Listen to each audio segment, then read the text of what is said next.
All right, folks. Good evening. Here we are on Friday, and we're going to pick up where we left off yesterday. We had an extremely long painting session yesterday, considering it was the middle of a week. And this is where we are at this moment with the skirmishers in the Wallachian army. We've got 1, 2, 3, 4, 5, 6, 7, 8, 9 done. That leaves us with 3 left to finish up where we're at.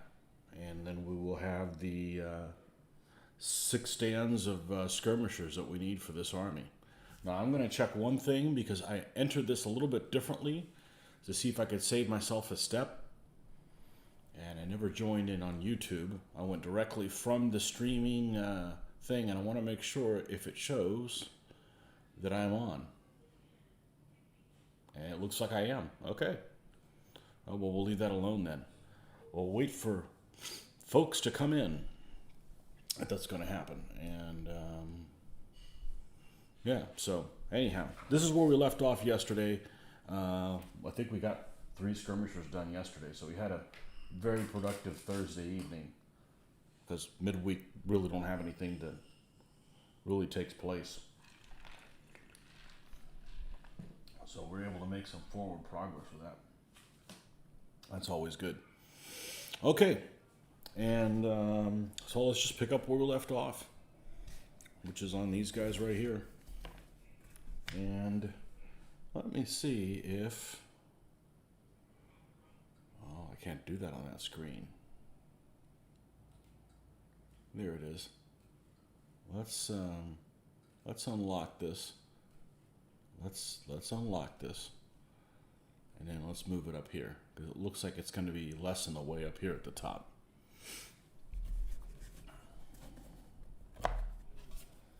All right.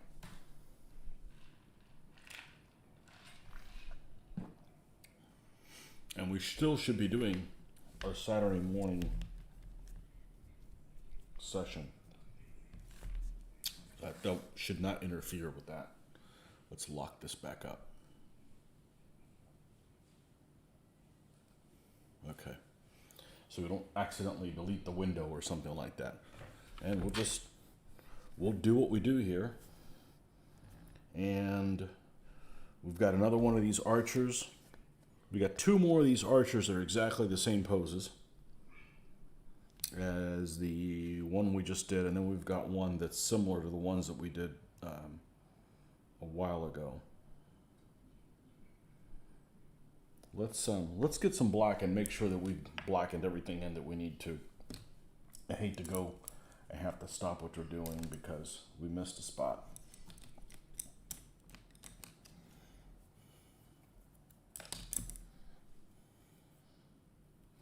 Oh, I didn't check one thing.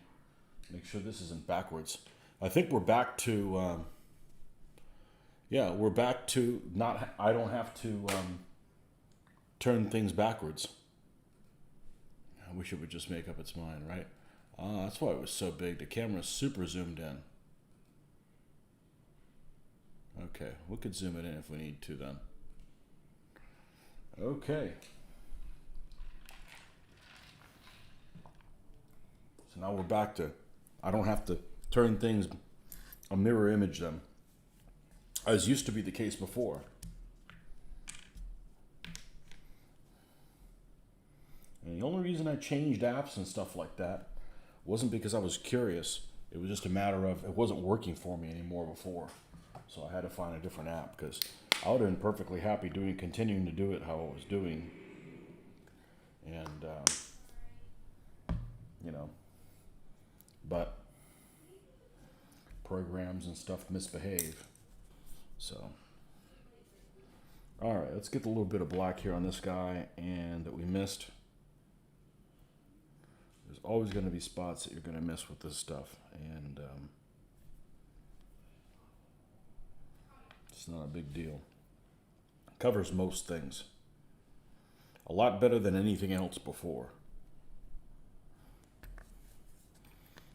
I was using before, I tried using enamel paint, brush on enamel paint. I don't like to spray paint it on because you get it too thick in places. and spray paint is not forgiving. So just enamel paint, just thin down a tiny little bit to make sure that you don't cover up any detail by laying it on too thick. But this surface primer works better than anything else I've used so far.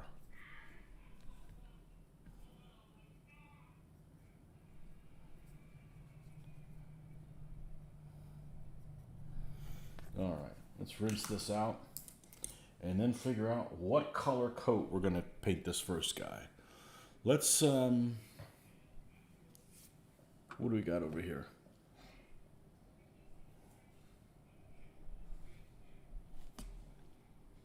Yeah, let's use this. Beige camouflage. What is this? German World War II beige camouflage. As I like to call it, Zeltbahn tan. Zeltbahn tan.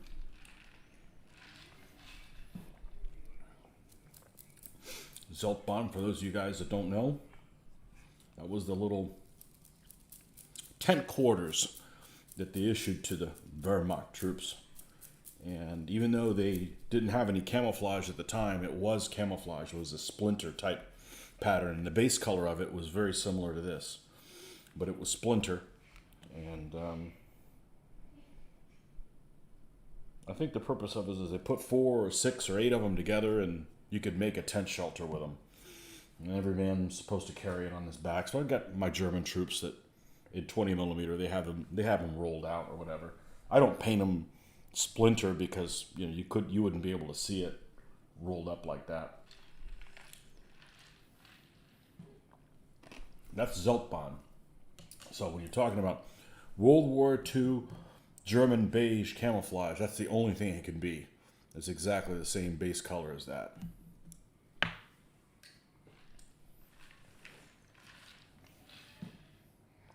All right.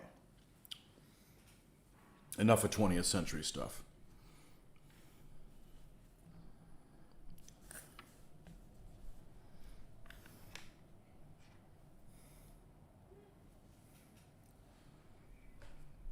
All right, let's get some black out here. Actually, we're going to need to lose this. That's in the way.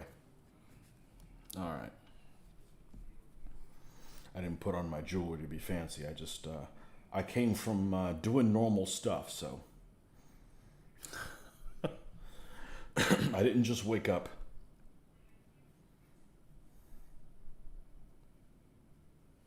Oh, we have a visitor. Good evening, Mr. Peter. Welcome. I was hoping it wasn't one of those spam bots. I haven't had too many of them, but I get enough spam, enough that I have to, what is it that you call? I have to monitor message. I have to approve all messages, except on here where we're live. So I had some really disappointing news that I found out today, and maybe I'm putting it wrong. It makes it sound like it's a bigger deal than it is. But I am very quick to respond to your guys' comments. So on my normal videos, like we film battles or stuff like that, anything that is not live, it has moderated. Moderated was the word I was looking for. I have moderated comments on. And that's just to avoid spam people coming in and putting, porn sites or links to places that, you don't need to go, or just out and out garbage. It happened. I didn't at one time have it when I was first starting out. And then it just got to the point where I would rush to put a video out, right? And at the end of the day, and I'd go to bed and I'd wake up and I'd have all these new messages on all my videos all over the place. And they were all spam or lewd things. And I needed to, I didn't need to start my morning by having to, stomp on a bunch of cockroaches, basically.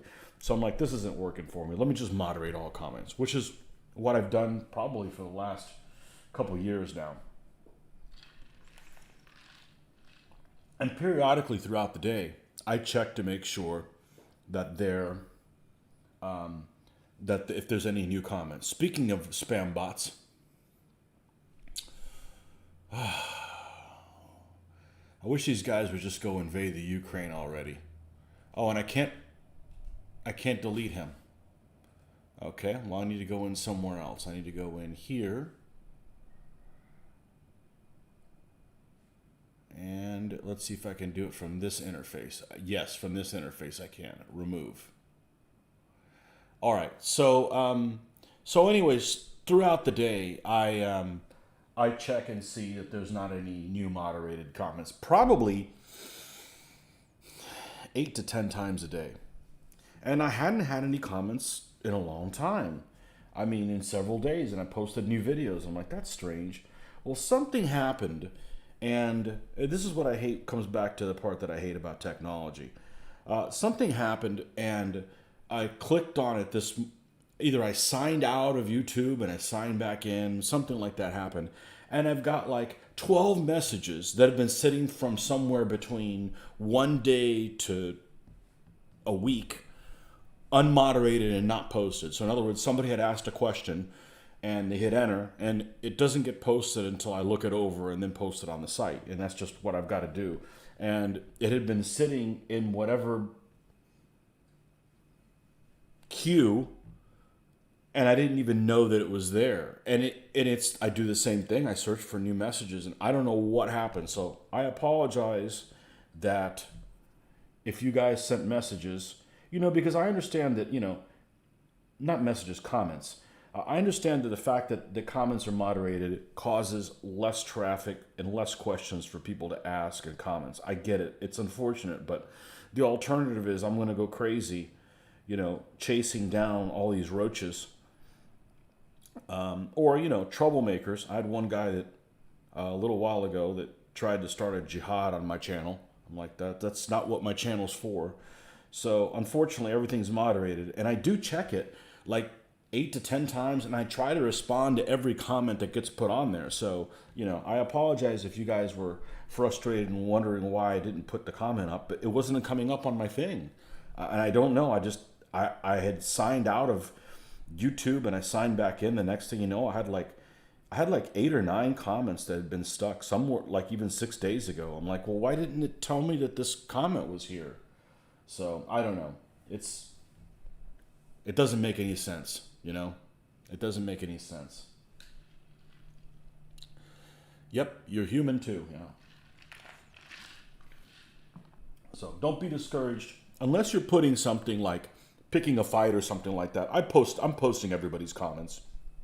If you want to, and I haven't had have I had a comment that I haven't posted? I don't know. I don't know that I have. As long as it wasn't, whatever. Have you seen the new paints that are coming out from Army Painter? They're supposed to be better than the normal speed painters. I have not. I don't know. Are they a different? Are they a different mix than Army Painter? I know the speed paint and all that stuff. That's just not geared towards me. That's just not. I'm not looking for shortcuts. Well, I am looking for shortcuts, but I'm not willing to give up any detail. So if people are perfectly happy using washes and dipping and stuff, hey, man, that works for you. I'm happy doing shortcuts and other things, but not on my painting. The people that I've seen that whose stuff I really, really like, I've seen their videos of how they paint. Yeah, they take for freaking forever too. The best way is just to make sure you hit it all the time. But I'm not familiar with those paints. I have some Army Painter paints. I don't love them. That doesn't mean I won't buy more of them, but they are not my favorite. They just don't spread as easy. It's kind of hard to describe. They're not bad. They're different. I think the best paints out there are the Coat d'Arms. I think the Coat d'Arms are the best ones. And the Vallejos are generally good. You get some that are watery. And, and I do have, I don't know, six or 7 Army Painters that are different colors that they had. They're just a different consistency. They're just different. So I don't know about the speed paints or how that would work. Picking a fight, I thought that was DBA was all about. Well, civilized. It's got to be honorable. It's got to be an honorable fight. Someone asked me on one of the videos. They said, and I forgot who it was. Well, all I gotta do is read the comment, and I would know who it is. But they asked, they had a question for me if I was playing an opponent and they were about to do something that I was going to be able to capitalize on, and but I knew that they had miscounted their pips and weren't able to do. What would I do? Would I allow them to continue doing it? I'm like, hell no. Why would I let somebody cheat? You know, if you won and it was by cheating or a mistake, you know, it's one thing if you miscount or you make an error, like you were commenting earlier. You know, we are human, unfortunately, but you know, but if you know that they're doing something wrong, or you know if you're doing something wrong, why would you do that? It's just a game, you know? Are there that many dishonorable people in the world? I hope not. I just wouldn't play a game. It just isn't worth playing a game. They're supposed to cut down on shading with very good results. What do I want to cut down on? Oh, well, if you're going to invent things, why don't you invent somebody that goes to work for me, and I stay here and paint and hang out with you guys? That's a good invention. Does that come in 100 ml bottles or something? That's what I want. Or figures that have no flash. I hate cleaning flash, and I don't like priming figures. That's the things I don't like. That's the things I don't like. A replacement for the contrast that are supposed to get better results. I never even tried the contrast paints. I just never have. I've got so many paints that I don't even know how many paints I have. 200? I don't need this many paints. It's just I just invested in, like, I sold a bunch of my stuff. Like, what am I going to do with it? Buy more stuff? Like, nah, let's just buy every paint color that Vallejo made. You know, and I like to think of it, it didn't cost me anything because all I did was sell things that I already had and then just took that money and bought Vallejo paints with them. And, you know, and lots of them are just, you know, they don't get used, you know. They're not that useful. The black and white, you go through them a lot. So, what are the paints that you are recommending? I have Army Painter, Vallejo, and Citadel. Yeah, that's what I use. That's the three that I use. Not necessarily in that order. I have Army Painter. Army Painter came on the scene after. You know, I have Citadel from the late '80s. Still, a few of them. I really like them. I used to use Poly-S too. Poly-S is no good with a sealing system. Or I think they're out of business. Flocal was. I think they went under. They don't make them anymore, or something like that. And that just happened to be they had those at the hobby store that was available locally. You know, this is in the late 80s. Late 80s, early 90s, even mid 90s. And the original Citadels were great. Series 1 or whatever you want to call them. And Vallejo I got into because that was the first ones I saw the dropper bottle. So it was an opportunity of just putting a tiny little bit of paint out. So I went crazy and bought all of them. And Army Painter didn't come out. I didn't see an Army Painter until probably 10 years after using Vallejo. And they have some other colors that are nice. Like this yellow is particularly nice. I think so. What is this called? Phoenix Flames. So this is a yellow that I like to use, but the consistency, I'm not going to use this as an example because yellows have weird consistencies and so do oranges, but just their standard like browns and stuff, they behave a little bit differently. They don't cover as well, in my opinion.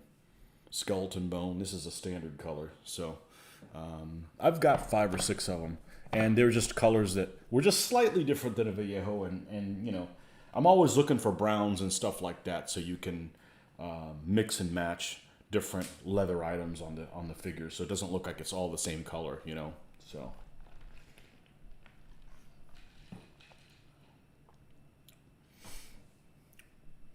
Army Painter, good marketing by them, giving loads of bloggers them for free and getting really good flea. But I didn't get shit. I didn't get any of them. No, I didn't ask for any. I don't. I don't want stuff from people. Then I feel like I'm guilty to, I can't be honest with you. You know, like if you give me something like, hey, here's all this stuff. Why don't you give us a review and say I really don't like it? And then I'll be like, man, I feel bad about saying that I don't like their stuff. But just a lot easier to be honest.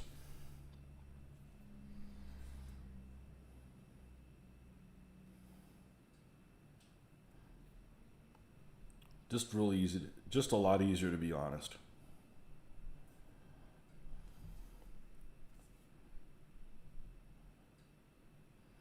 And honestly, I don't want anything that I'm not going to use. It's not like I'm hurting for space or anything, but it's just wasteful for somebody to give me something and then I'm not going to use it. A couple of years ago, somebody had suggested to send me some figures. They were just in a scale that I think for free, just to paint them, and I don't want to be sidetracked, and I just don't want to get into a certain scales. I have limited time. This takes me forever to do as it is, and I don't want to waste somebody's sending the postage to me or whatever. Just because it doesn't cost me anything, it costs somebody something, and it just that's what I would want if I'm the guy sending out. Like somebody would let me know, hey, you're not really going to use this, so don't bother. Used Humbrol, Vallejo, Windsor, and Newton inks. Are Humbrol all enamels, or do they make acrylic Humbrol's?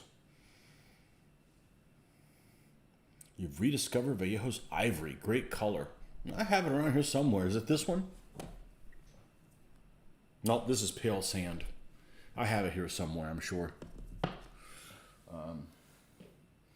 The ivory color I use a lot is the ivoryish color is that Iraqi sand. I use the heck out of that thing. I've gone through probably 2 of those, but that's one of the colors that I use for my basing. For my temperate armies, most of my armies.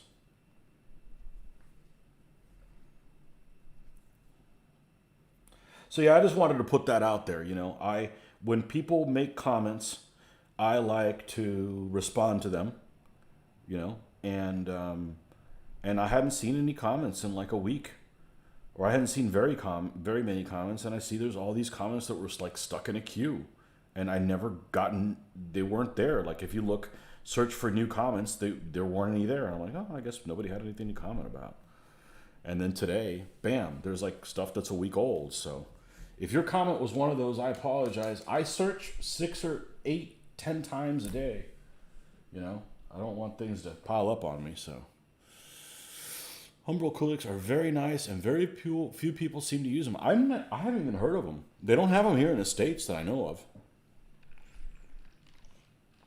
I actually had, I don't think I still have it anymore, a Humbrol enamel.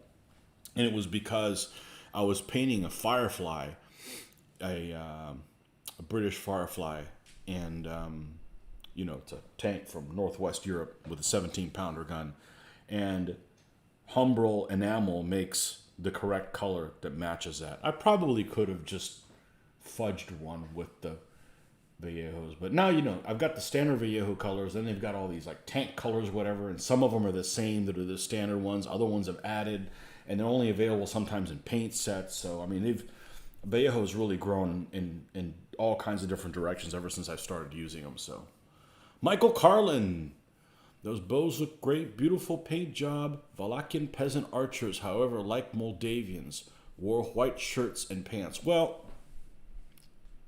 Wallachian peasant archers, however, like Moldavians, wore white shirts and pants. Well, I can't make everybody white. A lot of these guys have white on them. This guy's got a white shirt. Yeah, they have some colorful stuff, but most guys have something white on them. This is the Wallachian and the Nordic Maelstrom. There he is again. From the Great White North. It's probably melting. Probably melted a little bit. Pennsylvania stand. It's going to be a Wallachian and Moldavian force together. I am going to make the 2 separate generals. I'm going to do that. I'm making a Moldavian general and the Wallachian general, of course. So that ought to be fun. That's 2 flags I got to do, which, might turn some people off, but I'm not one of those people. Well, you said white shirt, so let's give this guy a white shirt. Careful what you wish for. Let's get this smaller one on here. And we'll just use black as the darkener. Why not? It's right here. Besides this, he has a brown base fur thing on, so when you add a black base thing next to it, they stand out a little bit better.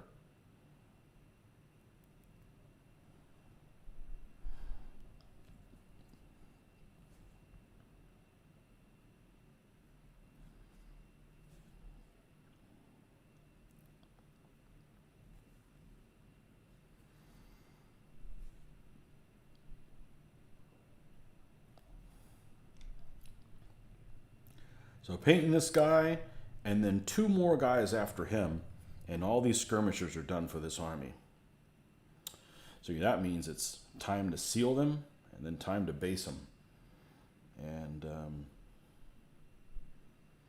Saloy look a heck of a lot better based than not, because there's a fair amount of empty space on a 40 by 20 stand when you put only 2 figures on it.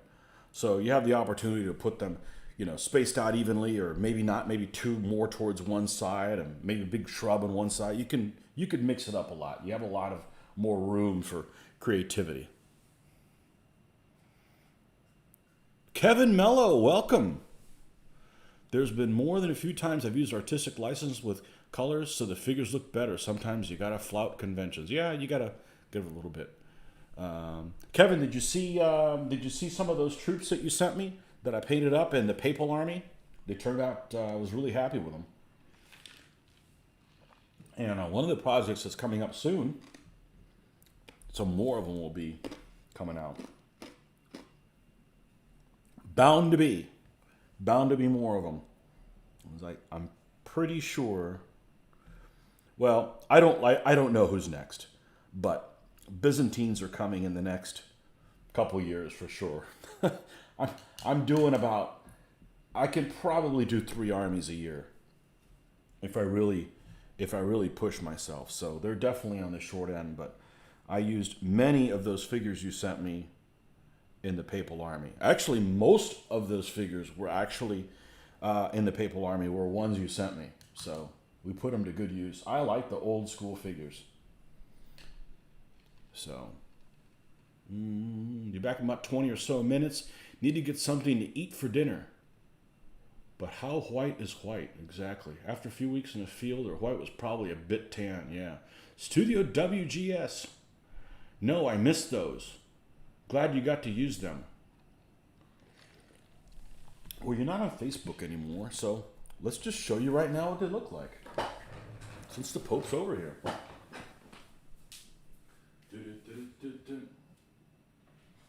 I would just bring the phone over here, but I don't think there's enough lighting over here to do that.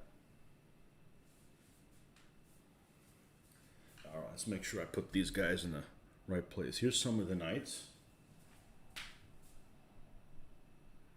These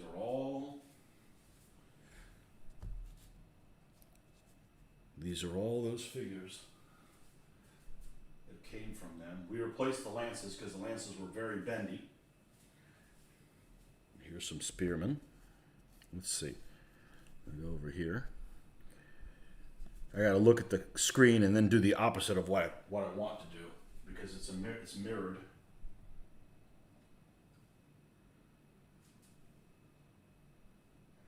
And I think these guys weren't part of it, but this guy, the big man himself, his guards are all.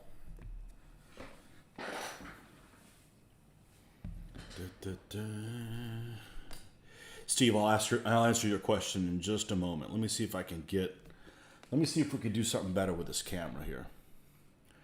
And of course, pictures look better than this.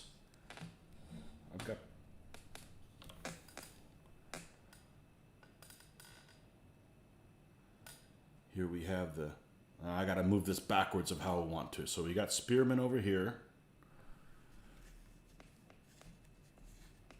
All we did was we replaced those lances with pins, so we don't have to worry about them ever bending. And you got some other spearmen here. And these knights, these are knights that are now carried by alternative armies. And it's all Italian type heraldry. So if you go on the Merlaton site, they have a lot of decals for this period. And, you know, obviously I'll hand paint stuff if I have to. I love painting stuff. Even like this, look, this guy's even got a rooster on him. The yellow guy with a rooster. It's Sir Robin. Sir Robino. And of course, here's the big man himself.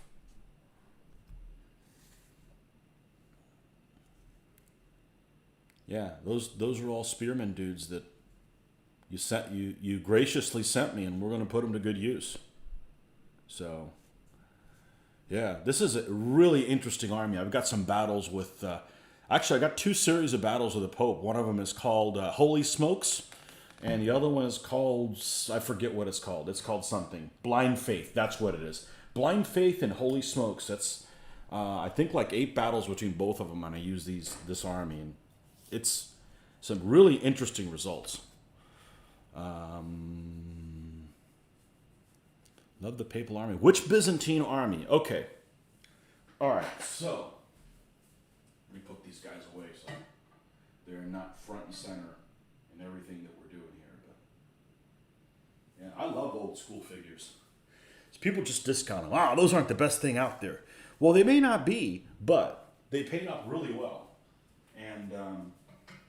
And you know, nobody has pictures of them online.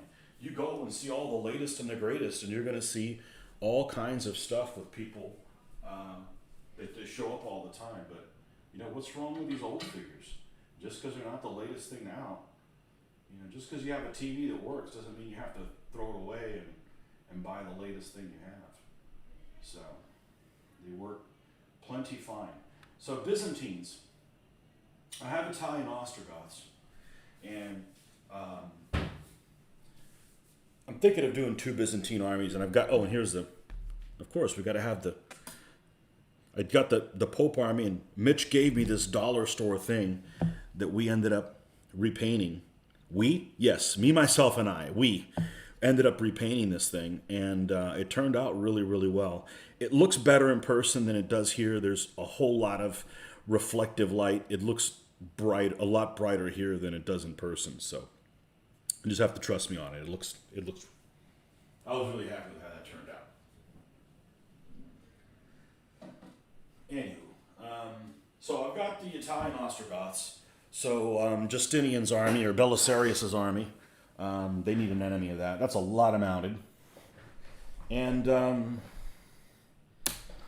the Crusades period Byzantine army. And I may do them together. And I know that the troops really aren't interchangeable. But since I got the Byzantine juices going, that's probably what I'm going to do at some point. Whenever we start on them, it just depends on when I get these guys done. I'm on a roll on them with these guys. So if we get these guys done pretty soon, what are we, middle of February? If we get these guys done by middle of March, which is going to be a stretch, that leaves me 1 month until the next convention. And I may actually do the samurai to convert my samurai to 3.0. If I don't have them done, if I don't have enough time to start on the samurai, then I'm just going to start the next army. And they'll get done whenever they get done. But I got a lot of stuff to do. I've got just the units of this army to do, and then also, what happened here? And I also have allies. I got Polish allies and so forth. So got some old school Polish figures, got some Essex guys, got some guys from Falcon. So some Polish knights that you don't normally see pictures of. So They will paint up just fine. The poles have really interesting heraldry. It's very colorful. A lot of reds, a lot of whites. Go figure, right?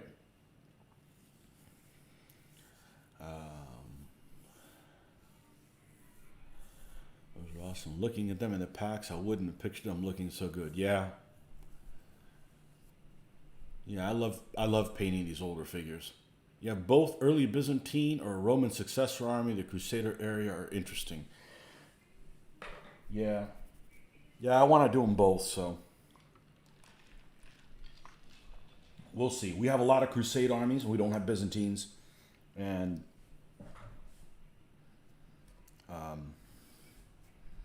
the early one is really pretty simple. It's a lot of cavalry or light horse, couple blade stands, couple skirmishers. That's it. It's very heavy on the mounted. The later one's actually very heavy on the mounted too, and it's a little bit more well-rounded. But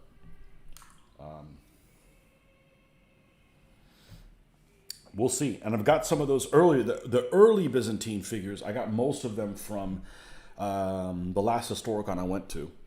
What would that have been? 2019, and or was it 2018? I forget. 2019, I think, is what it was. And some guy was selling a bunch of museum Byzantines for $1 a pack, and I'm like, well, they are all one pose, but we'll find something to do with them, you know. And yeah, I'm sure they'll turn out just fine. And I am not opposed to mixing one figure's manufacturers with others. So, and yes, probably the nicest Byzantine figures out there are forged in battle. But I don't need to go and spend a ton of money on forged in battle and then possibly never even do the army. So, I don't mind spending the money on the figures when I'm already committed to start the army, which is what I mentioned about doing pre-feudal Scots. You know, I've got all the pre-feudal Scots army figures to do, but if I want more variety, I'm probably going to buy a couple more packs just from different manufacturers just to mix them up. So, how much more do I got on that army? Well, I've got this Saloy figure, and then two more, and then all the Saloy are done. I have a fast horde to do, an artillery piece, and then two generals, a cav general and a knight general. And then I've got some allies to do, probably like 5 or 6 stands allies, and then I'm done completely. So not that much. Not that much, you know. You got a Polish army you got from a friend. They were all painted with ginger hair and blue eyes. Weirdest army I've ever seen on the table. They're 28 millimeter. Ginger Poles. Interesting. Make more sense if they were all blonde. I don't know if I would paint a single ginger person as Polish. I mean, I'm sure there's red-headed Polish people there, but that's not what I think of. Oh well. My buddy Jeff used to have a thing for redheads, so he would always paint. You know, we'd do World War II, and he'd paint like all kinds of redheads, and even in the Russian army and stuff like that. But hey, you know, you can paint your army however the hell you want. It's just kind of strange. It's not. You don't think of, you know, Soviet troops being redheaded. Yes, you know, were there absolutely, you know, but that's just not what you think of when you know, there's a fair amount of them. But hey, you can paint your army however the hell you want, you know. It's just not something I would have gone towards. So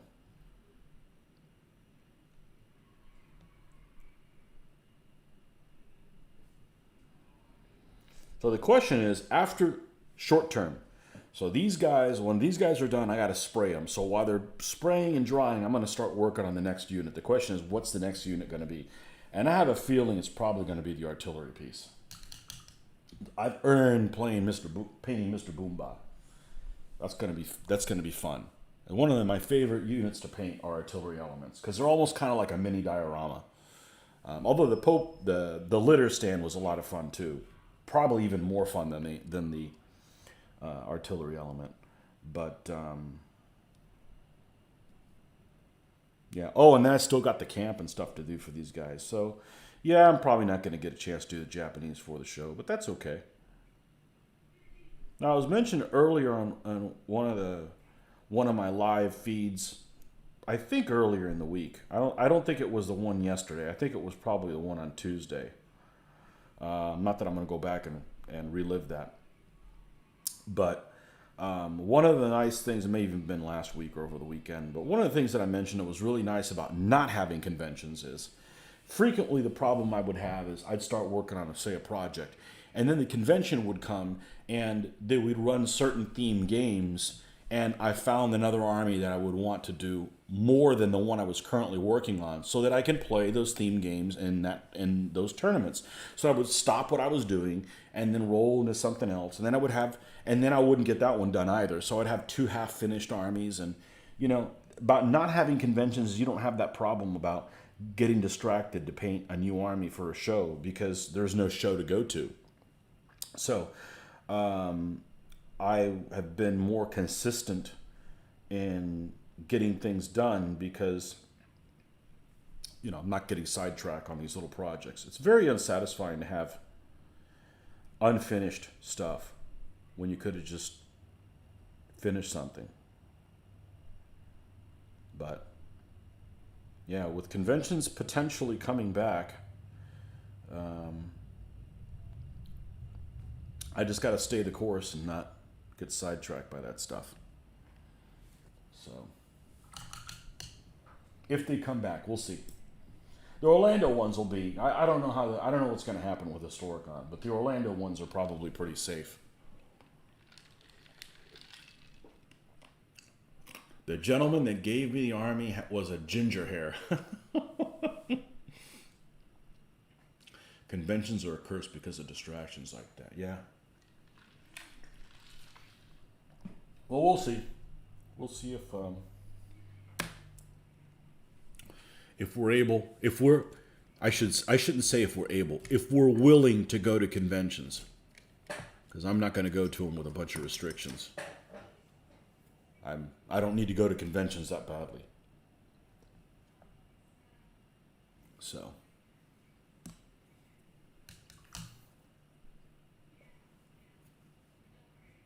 Actually, I don't need to go to conventions at all. I get enough gaming done.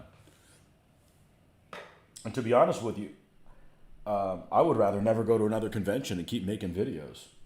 Because, I think the videos are more reasonable. Like we'll put on games at conventions and, if we have a good turnout, we have 14 people. And that's if you have a really good turnout. Usually it's somewhere between 8 to 12. And these people like to talk a good game. Oh, yeah, I'll be there. And they don't show up. I mean, this is even before the pandemic. So it's like, I go there to hang out with folks. But, play games, I don't need to go to a convention to play games. I get enough gameplay at home. But used to be at Historicon, people would be like, I can't wait to go. And then when the time comes, they're not there. And, I understand people have other distractions, but don't lead people on to believe that you're going to be able to go. This is before the pandemic. I'm not talking about now. Now, everything's up in the air and everything's weird and everything changes at the last minute. Wish we had a Historicon here to attend. Yeah. Restrictions take away the fun of going to conventions. It does for me. And I'm not one of those that's like, screw what they tell me to do. I'm going to do whatever I want. I'm not one of those people. I'm like, oh, that's how you want me to, this is what you want me to do? Well, I don't really want to do that, so I just won't show up. I'll make a big stink out of it, but, we are traveling 14 and a half hours to go to Historicon, so, if you want me to be hidden and masked up and uncomfortable, that's a big pain in the ass to do that for all that. I'm like, just let somebody else do it. I didn't go this last year. It's in November. I'm never going to go in November. November's just, I can't make shows in November. November's the wrong month. July is just perfect as far as I'm concerned. But we'll go back to shows when they're back to being normal. So if not, we had a good run of it. I've been to Historicon since 2006 every single year through 19. So what's that? 14 years? So No biggie.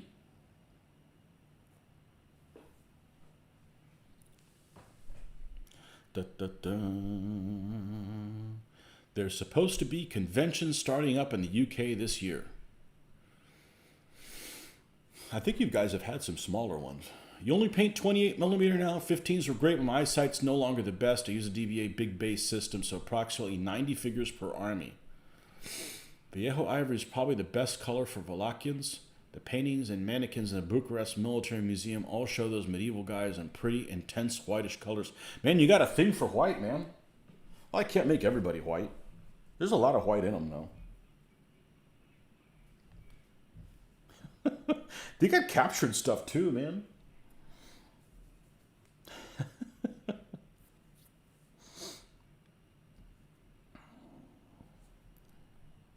Putting your own spin on it. I even made a couple guys blonde. Only like 2. You know?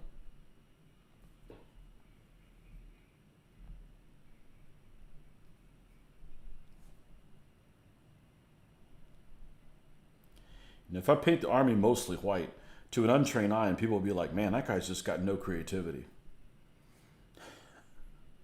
Just you wait. These guys look awesome.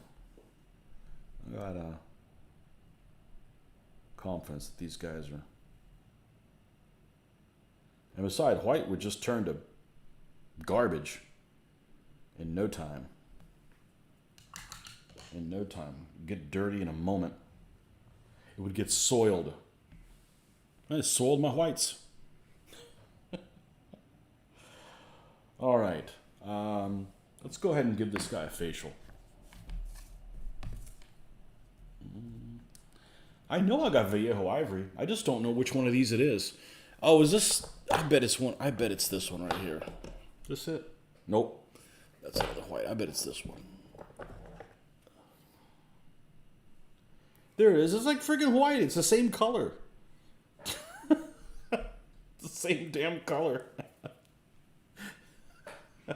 Now you can, just by the method that I used to paint, I can lighten the white up by using either black or brown, and depending on the brown, you could make all kinds of shades of subtle little shades that maybe only I can tell the difference. But did the Wallachians fight the Serbs? They do, according to the Book of Barker.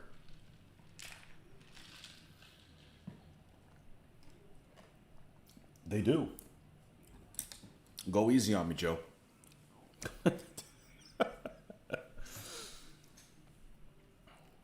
According to the Book of Barker. I like to caveat that on there, I took his word for it. When we used to play DBA 2.2, it was really funny. There are errors and everything, The guy is human. And the very first army that I built was feudal Spanish, right? What is the feudal Spanish most typical enemy? Well, that's Ben Yusuf from the Almoravids. Well, which in the DBA 2.2 was called Fanatic Berber. They weren't listed as an enemy. So right off the bat, the very first army that I had, the armies and enemies of them was incorrect. So, the armies and enemies are only so good. If you know that somebody fought each other and you have proof of battles they were in, that trumps whatever's in the book. I mean, it only stands to reason. So, England's more or less back to normal, no longer compulsory to wear a mask, but Scotland, Wales, Ireland still expect to wear masks in public. Well,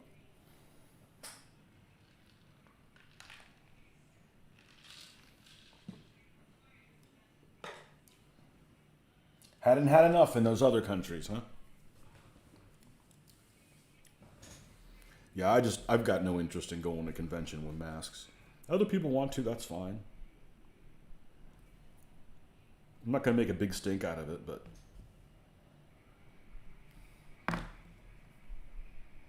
our local convention here pissed me off. They made a big stink last year. They hadn't had one in a long time. They did one in September, and they made it sound like masks were optional. And a couple of these guys were like really banging the drum of that. And then so Mitch and I were like, we don't want to go. We'll run the games here at home. We knew we weren't going to get anybody, but it was like, we had already taken a time off. It was like literally like 2 weeks before the show. We're like, we're not going to go. We're not going to go, and not do what we're supposed to do. And, you're supposed to do this and we don't feel like doing it, so we won't go. We're not going to be like, well, we're going to go, we'll make a big stink out of it. No, that's not how I am, I mean, it's their house. They can make the rules however they want, and we just can choose not to attend. So these two guys had made like this big beat their drum about it, and the pictures come out, and none of those people were wearing freaking masks that were making such a big deal out of it. So,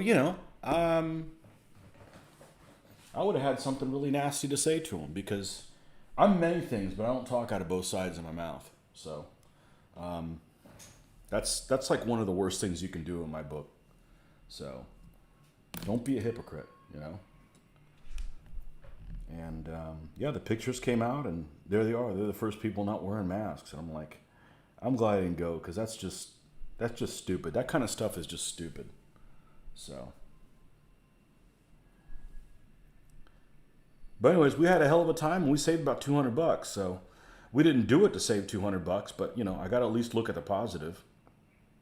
And we filmed some of this stuff that we did here, and to be honest with you, we can reach more people doing painting stuff like this, doing the battles and stuff like that, than running a game at a show that 20 people say they're going to show up, and then when you get down to it, there's only 6 there. So if it's about community and trying to help people out, it's a better message to just sit there and do videos and not go to shows. I'm not saying we're not going to go to shows, but I'm not heartbroken to not go to shows. I was heartbroken because I hadn't missed a single show. I hadn't missed any of our local shows since I started going in 2001. And then because of the pandemic, they didn't have any. And I hadn't missed a Historicon since I learned about it, so I hadn't missed one since 2006. Once I've missed one, I don't give a shit if I miss another 3, because now, it's kind of like the same thing, when you're, whatever it is that you're doing, if you have like a substance abuse problem, like say you used to be a smoker or something like that, you could say, oh, I've quit for 20 years. As soon as you have one cigarette after that, you can't say that, you know what I mean? You broke the whole thing. So I'm kind of over it, It's like, we're going to go when the conditions are back how they used to be, and if not, then we're just going to continue doing videos here, and honestly, more people can reach the message. More people can enjoy it than those people that, don't travel to Florida for a show, which really isn't that many. So, love the way you do all these videos. And we'll continue doing them until they stop being fun. So, technology is really funky. And like I said, like I mentioned earlier, I was really disappointed when I found out today that those comments that were on hold, I didn't even know they were there. And I mean, I'm telling you, I check it 8 or 9 times a day, because I have a way to check it on my phone, and it's a nice distraction to have that throughout the day. And no new comments. And then people put them on there. I post them because you don't want to post like spam, And I try to either give somebody a thumbs up on the comment or reply to their comment if it's a question or something like that. That's what I would want, or that's what I kind of expect when I post comments on other people's YouTube channels. I don't cause any trouble, so I don't go on other people's YouTube channels and, oh, I hate this stuff that you're doing. I mean, you can keep that to yourself. I try to be really positive when it comes to the hobby, because that's what this should be, a relaxing thing. It should be something where you could help each other out, and the camaraderie of it, not like, I don't know why you're playing that game. That's stupid. That's just not how I want to go about, things. So you don't want to discourage people in their therapy, because that's what this is. It's therapy. All right, let's add a little bit more. Boy, this is all crinkled. We may have to move to another corner here. And there's plenty of water underneath. It's just when you get a lot of paint here, it doesn't absorb as well as it used to, and consequently it behaves a little bit differently. But I was hoping to pick up some more of these papers at a show at Historicon, actually, but that got canceled. So actually the year before last year when it got canceled. when you're doing the battles and you give the army breakdown, it'd be nice occasionally to zoom in on the figures, especially your friends who haven't seen getting painted. So I stopped doing that because that's literally creates a living hell for me. That's the only reason I've stopped doing it. So I've pretty much, I take people's suggestions, but if it's something that's going to make me go down the path of getting frustrated and saying, F it, I'm not going to make any more videos, I kind of don't do that anymore. So we were doing like the figure pan at the beginning. That just really makes the crunch time on the video take so much longer or potentially jam it. So that's the reason I've stopped doing it, for no other reason. If you've never made videos, the most frustrating thing is not shooting them, it's not editing them, it's after they're all put together, whatever you're doing this on, whether it's a phone or a computer or whatever, you go, okay, this is good, go ahead and process it for, they call it exporting it, but it's processing it so it can be ready to be exporting. The actual export part is where you literally upload it on YouTube. That goes pretty smooth. But when you're actually using whatever it is in the CPU to crunch it down into a format that it can be put in packets or whatever to be sent, I'm not a computer guy, so I'm explaining it in, you know, hopefully in stuff you guys can understand. That process is the most infuriating, takes forever, why is this thing jammed process. And I've come close to say I'm not going to move. It's been in a while, but I've come close to say I'm not making any more videos because of that process. So I try to edit as little as I can, because every time you add another edit or another break, another thing, it really bogs that whole system down. And I know one video, it took me 15 times to edit it to get to export it out before I could do it successfully. And I came real close to throwing in the towel. So, no, sorry to bother you. Well, that's the reason why. So if you looked at some of my other videos, we did some of those pans. It's just too much, you know. Along with we don't know what the hell we're gonna do until like the day of. I mean, a lot of folks.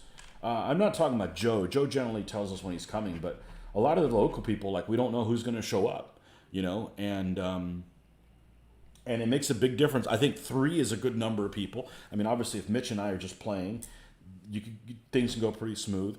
3 is a good number. You start getting into 4, and you're either going to do so many games, the video is so long, or there's just so much background noise. Because we're not going to sit there and just, okay, everybody shut up, we're shooting a video. You know, nobody's going to want to go. I'm not going over and playing with Mitch because Tony's going to shoot a video, and we're going to be quiet. You know, so... you know, it is what it is. So, it is what it is. So, I wish it had even better resolution than it does, but we do what we can. But that's the reason why we're not doing those pans anymore, because it was really jamming the system to the... That's the last thing you wanted. Not that I want to act like a prima donna, but you don't want to discourage me from making any more videos. Anything that discourages me from, that's not going to benefit anybody. So that's the most difficult part. And it's, you know, editing the video is not hard. You guys all know how to do it, even though you've never done it before. If you watched any kind of programming, you know how it is. This stop, this fades in, you come in with this, you do spin, you add the music, it starts here, it fades out here. You already know how to do that stuff, even if you've never done it. It's kind of like if you've never driven a vehicle with manual transmission, you know when to shift, even though you guys probably all do, because, you know, most of my viewers are my age or, you know, 5 to 10 years older. Okay. But, you know, when I was teaching my daughter how to drive the stick shift, you know when to shift. You can hear it. It's a no-brainer. It's just a matter of, you know, doing it. So the doing it isn't difficult as long as you use an editor that is pretty easy to use. I have one that I love because it's very easy to use. However, you still got to crunch it. You still got to crunch it down, and it takes forever. It takes forever. Not only while you're doing that is you have to keep refreshing it. Otherwise, you can't just say, well, I'll just let it crunch and go to bed, right? Because I woke up and I'm like, oh shit, it's only a third of the way through because it needed to be refreshed all the way through. I don't know. It's just, that's the most frustrating part about the whole thing. So, try parchment paper used for baking to replace your wet palette paper. It works. Yeah, but this is already like pre-cut. Well, I still got like 8 sheets or whatever, you know. I used parchment paper when I made my own thing, and I wasn't really happy with it. I don't do drugs. I got to spend all that extra money on, like, you know, things like this, you know, to keep the hobby industry going.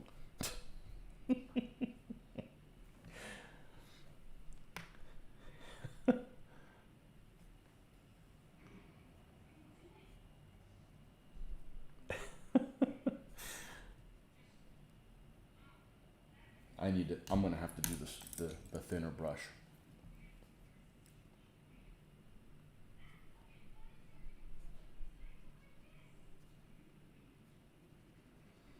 So, you know, I was using the camera app because you would think it would be really easy. Okay, like when I'm doing this, you just connect the camera, you connect your phone, which is a camera, which is, you know, better than most cameras that you're going to buy. I mean, there's no point in buying a video camera just to do videos like this. So you have a phone, right? You have a phone. Hell, this thing can do 8K if I need it to. Plug it into your computer. Okay, this is a USB port. Plug it in here. Good to go. Nope, they can't talk to each other. So I have to get another program that lets the computer say, hey, dumbass, this phone, yeah, this phone, use it as a camera. And by the way, flip the image or whatever it needs to do, right? So the program I was using for that, like a couple is what was giving me problems with is disconnecting all the damn time. I mean, obviously, if I have an internet issue, it's gonna be also the same issue. But what I was having was the phone was connecting and disconnecting, connecting and disconnecting. And after spending about 2 hours trying to find what the answer was online and coming up empty-handed, I'm just like, well, I just need to try something different. So I did another program, and that's the one I'm using now. But I went to a different OBS, the one I was using, and, you know, and I got it to work last weekend. I think we used it for the first time last weekend.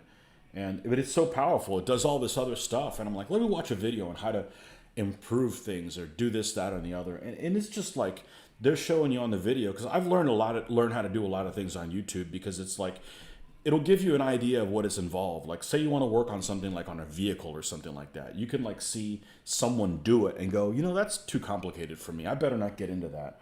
Or, you know, something like that. But with these programs, it's like they're clicking so fast, and I'm not exactly a person who I would consider even moderately stupid.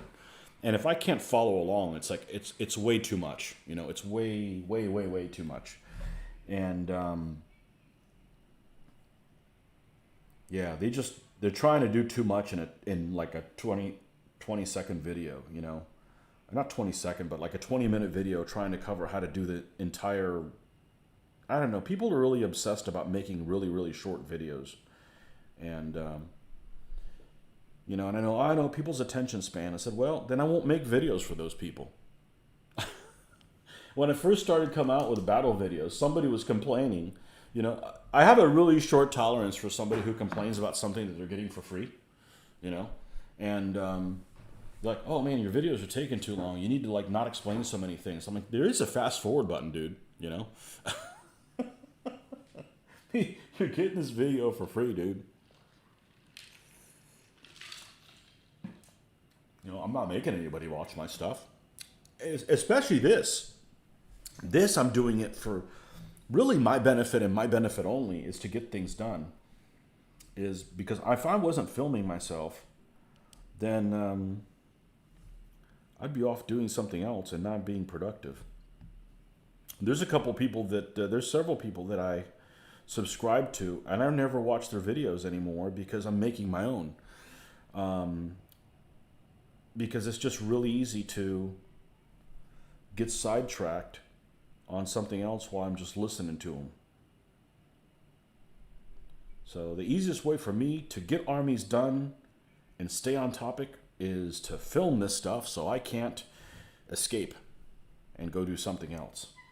This is really getting incorrigible. Here's what we're going to do. We're going to go, we're going to leave for about maybe a minute. And we're going to super saturate this so we can get this to stick a little bit better. And we'll put a little thing on there to remind you that I'll be right back. Be back in a jiff.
Okay, and we're back. What was so funny?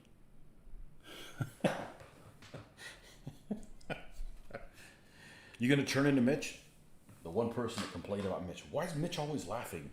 I don't know, he's a funny guy. He is. He's always laughing about everything. It's okay. I've known other gamers that are angry all the time. I'd rather take somebody who's happy all the time.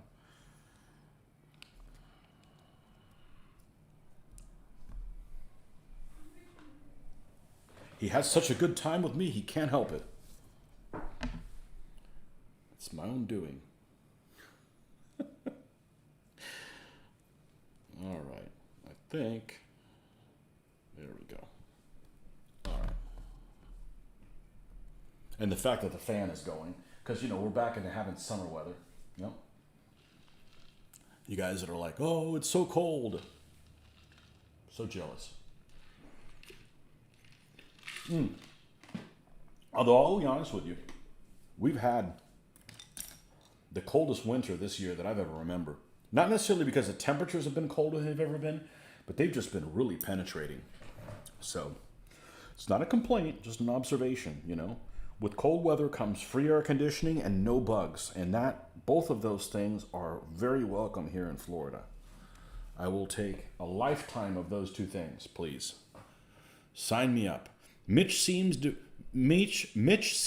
like a great gaming partner. He never seems to get salty. No, he really doesn't. Nope.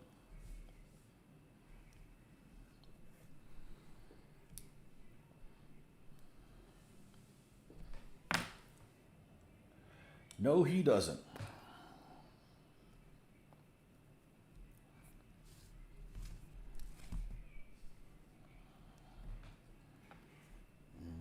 All right, where were we? I think we were working over here. We may have to add more substance to this. There we go. It looks like a makeup color. I don't know why I would know.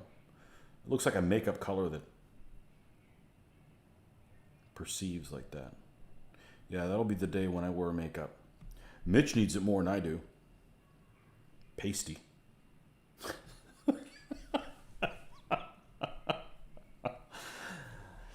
Oh, man.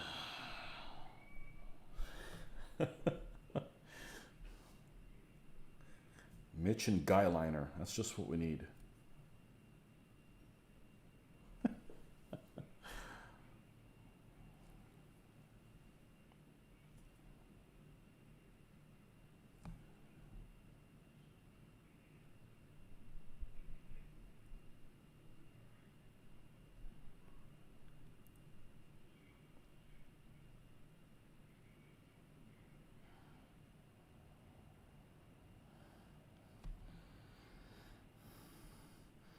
Everybody has reason to watch our videos. I'm sure someone, there may only be one person, I'm sure someone out there watches it because they like seeing Mitch's feet.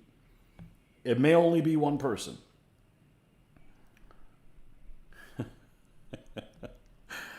Oh, man.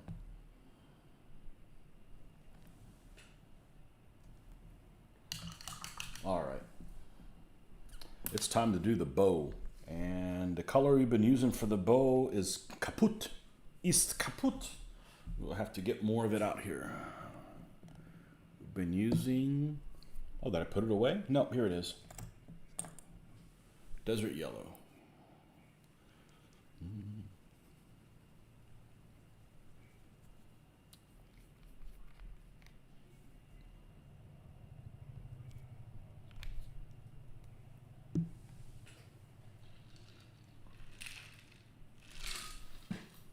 I meant to get more liquids. Oh well, we'll see how we can hold out. I like to drink a lot. And I mean that, I just mean fluids. I drink all the time. You should do a DBA challenge with Mitch where it's blind general and random armies. Loser wears makeup. No, I'm out. No. What'd we do to you? Hey, if you want to see guys in makeup, man, there's lots of channels out here for you. I can only imagine. No. Nope.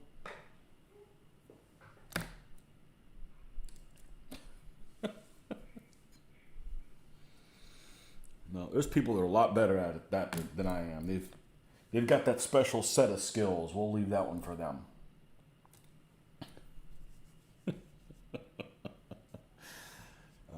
But I do need to do, next time the girls are out of town for, well, I'm not sure when that's going to be, for any reasonable amount of time, I think I'm going to shoot some solo videos using that suggestion for using the solo general stuff. Because the problem is I've got days off that don't coincide with Mitch. I work a normal schedule, Monday through Friday, don't work on weekends. And his is just, you know, he works when everybody wants off. So, you know, he has a demented schedule. So that's why we play on a work day for me. Because, you know, like I like to say, on the game day, I'm exhausted. And he hasn't done jack shit all day long. So, and I still have to go edit the video and roll into the rest of the week. So, his is the opposite. So, you know, if they're gone for a weekend or something like that, I can't really game with them. It doesn't really do me any good. But I can do some solo gaming. And, you know, I don't do solo gaming because there's not a whole lot of point in it. But if I'm doing blind general, yeah, I could probably do that. And then talk about the decisions of why I'm doing what it is. Because I actually enjoy doing that. Verbalizing the reasons why. And we can, you know, do like, set up maybe like for a beginner's game, you know, or something like that. I've got enough match pairs that I could do that kind of stuff, and maybe it'll be interesting, maybe it'll go well. But with the hidden pips like that, yeah, that might actually be pretty cool. We got another Russian with a non-Russian name. Time to flush them.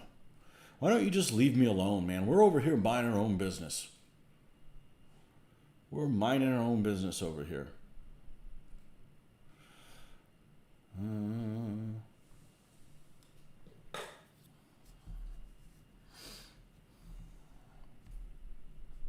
So yeah, that's something I've actually given some thought to. You know, and probably do it live. I can do live here at the house, and it can be in good resolution. When I go live and go over there, I got to be on mobile, and the mobile drops me down to it looks like crap. It really does look like crap. So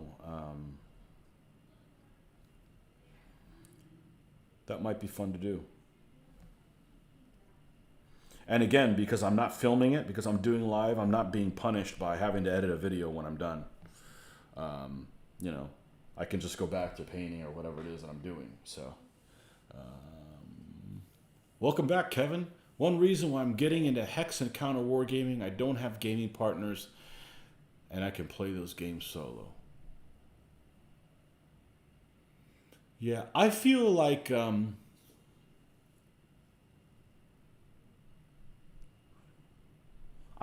can always get my gaming on. I don't have to play this. You know, you got console to get your gaming fixes. I mean, I know it's not the same. Computer games, I know it's not the same. But I'd rather play one of those than play a game like this solo.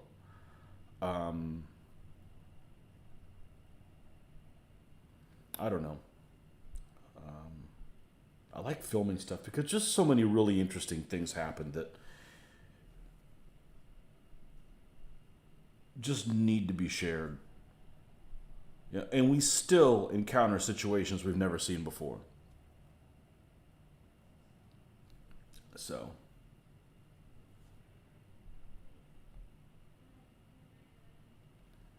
and it's probably going to continue to happen. It's probably going to continue to happen. Maybe to us less than other people, but still.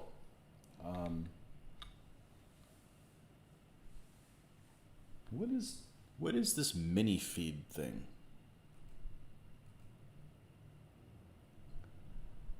Oh, well, that was 15 days ago. I guess I shouldn't touch that. I don't know what that mini feed thing is. Like 15 days ago, somebody subscribed. So I'm like, oh, what's this refresh thing? Oh, it's sent it up on the screen. Well, I've said it before. I'm not a technology person. So the fact that I've gotten this far is actually kind of a minor miracle. But you know, I can get things done if the developers make it easy to use. If they make it really difficult to use, I'm not even going to try, you know. But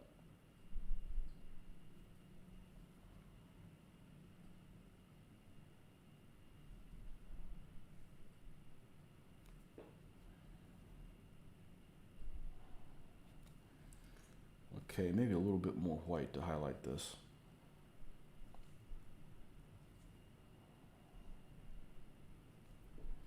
And then we're going to jump on this helmet then.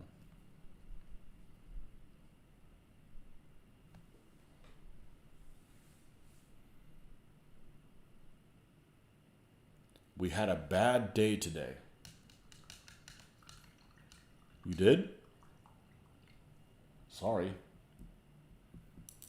Mine was frustrating, but I don't know if I'd call it a bad day.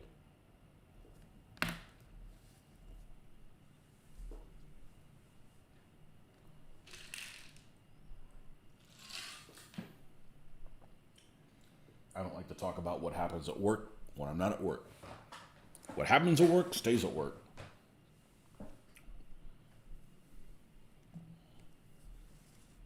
That's how we keep our sanity.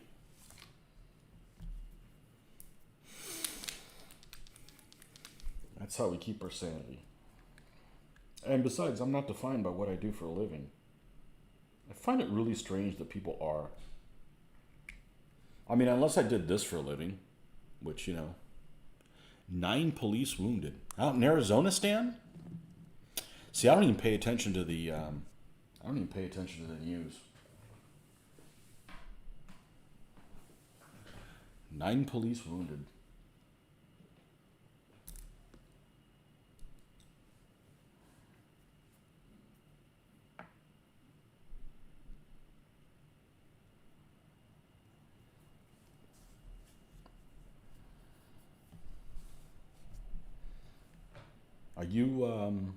Are you ex-law enforcement?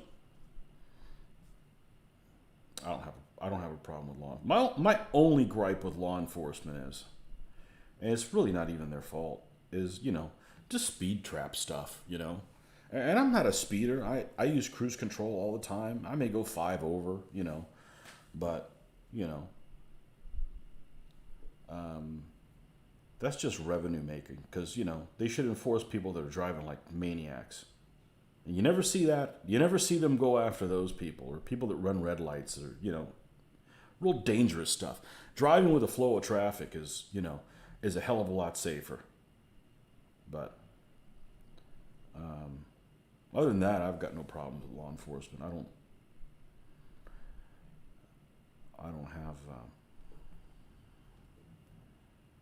I don't have a lifestyle that they really clashes with them.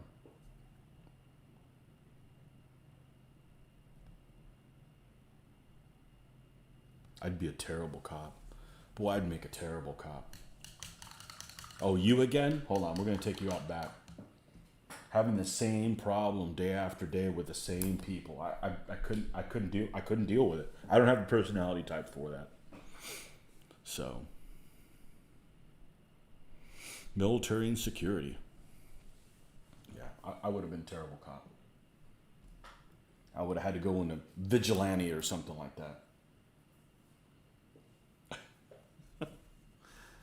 The same unsolvable problem day after day after day. No, I'm not made for that. All right, this guy's going to have a black beard because why not? Before I get started on him, I'm going to go ahead and get a beverage. And we'll be right back.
What are you working on in how I was going to have a distraction of daily life?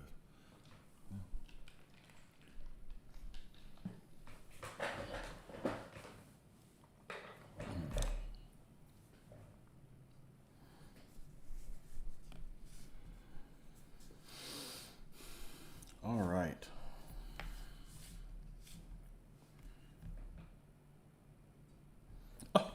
Oh no, my black dried out. Need more black.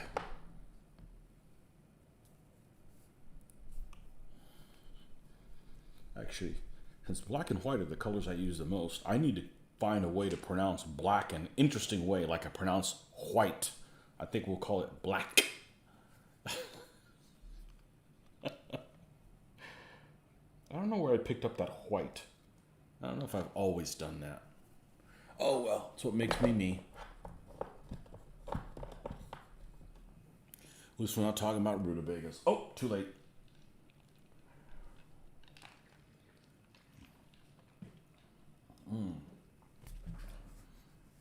Kevin, you painting 15s or you do 28s? I can't remember. We had a guy when I first started playing DBA in 2004. There was a husband and a wife team. They were older. They were probably in their late 60s. I don't think they were really, really old, just in their late 60s. And they would play together. And they moved out to Arizona. They were DBA players that I guess Marty had them here. And they kind of got out of it when I got into it. I didn't get into it earlier because I didn't know about it. But they lived, I think, in the Orlando area. And they moved out to Arizona. And were never heard from again. 15 mil, okay. Yeah, so that's never heard from them again.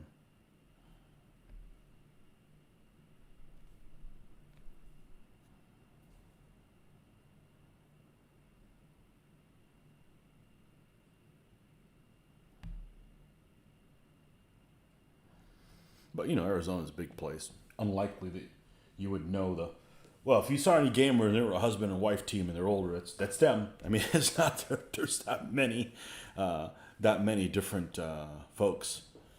You have 15 millimeter American War of Independence going. I'm toying with the idea of getting the missing things. I need to run the Siege of Calais. I have most of the tanks for the British 30th Brigade.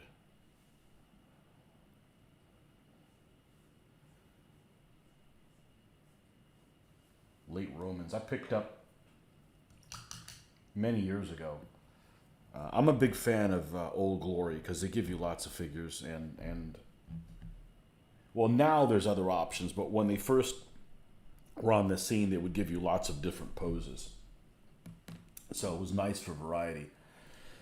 And I picked up all the late Romans that they do. So if I picked up one pack of everything, I could make a East Later Imperial and a West Later Imperial. And I started working on that army. I've got like 2 stands done and I never was able to complete it by the convention. So I've got 2 stands of Later Imperial Roman East languishing in a box that I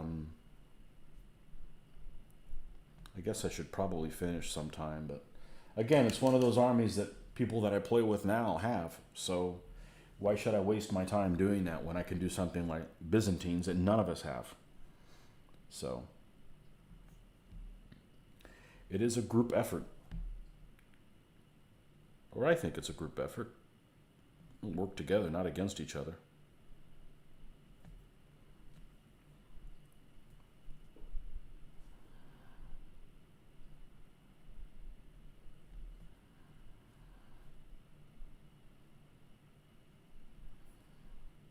Yeah, so Steve, you're over there in Kansas. You ran into the original Mitch, Jeff.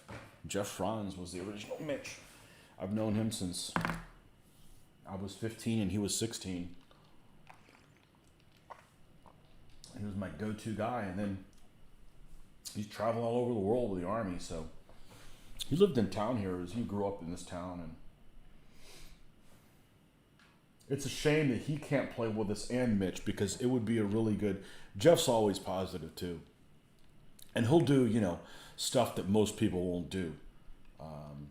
So he plays very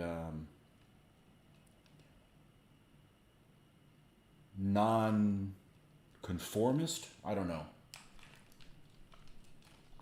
Breath of fresh air, so. We used to play Battletech and Siegfried 4. We used to play the hell out of Siegfried 4. That guy can range estimate like nobody's business. Like nobody's business.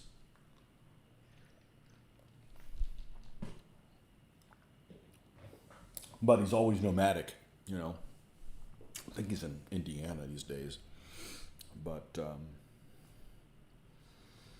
yeah, it's a shame we didn't have the gaming group we have now back then. But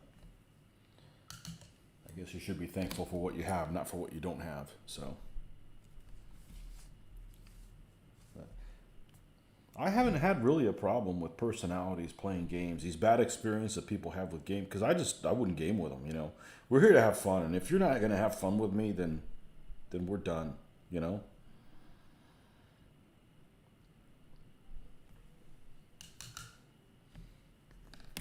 I'm not one for having people in a group that runs off. I mean, I've heard stories like there'll be like one bad apple in 20, and the bad apples don't leave, and they run everybody outside of the group, so you're stuck with, all these bad apples. You know?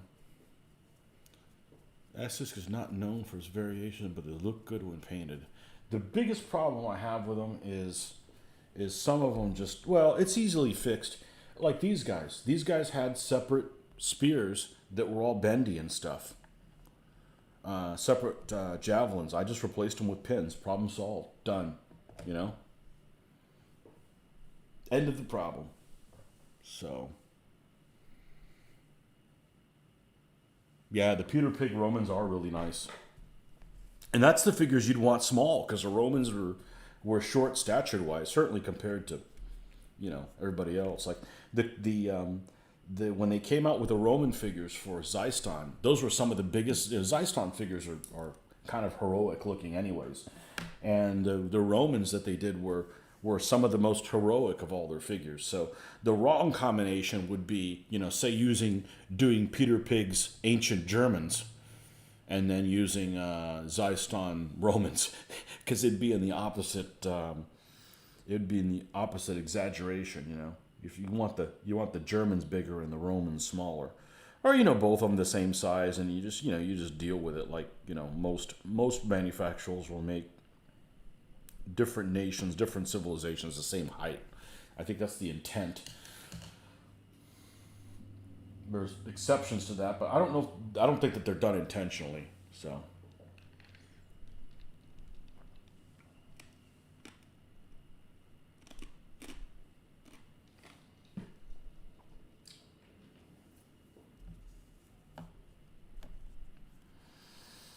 All right.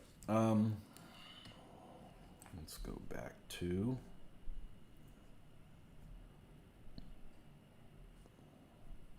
Let's do the handle on this dagger. And let's do a scabbard, and not the red brown, but just the standard brown, and it's right here. How convenient. How convenient.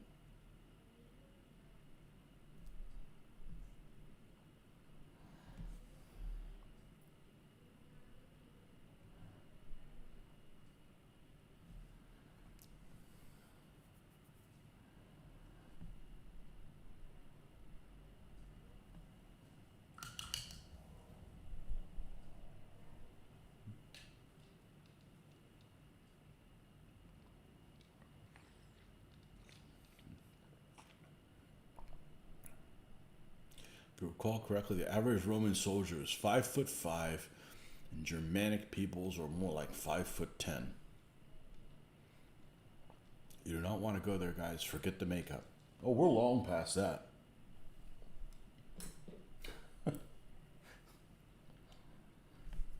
You don't know me, Steve. You'll wear makeup before I will.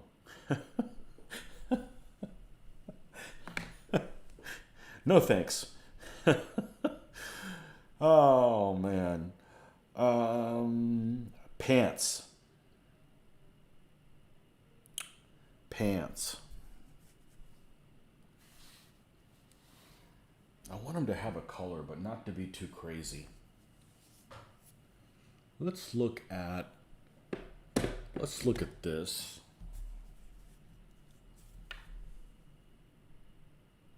And let's mix this with brown to alter it a little bit. Without the number of inches, I heard Germans were a head taller. I would like the solo parts.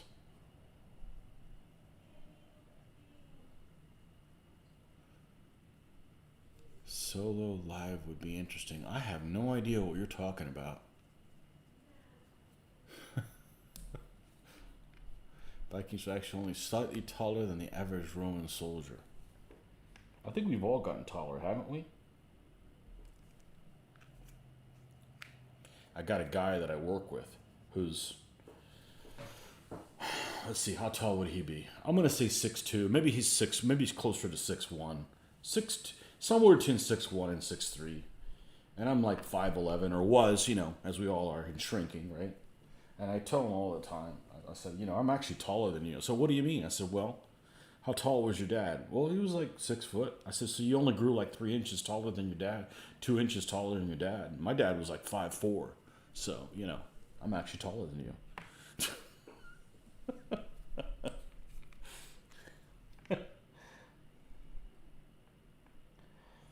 I'm definitely average. I go somewhere, and if I feel like I'm really short, there's some tall people there. Because I don't go around thinking I'm short. I'm just, normal size. Like,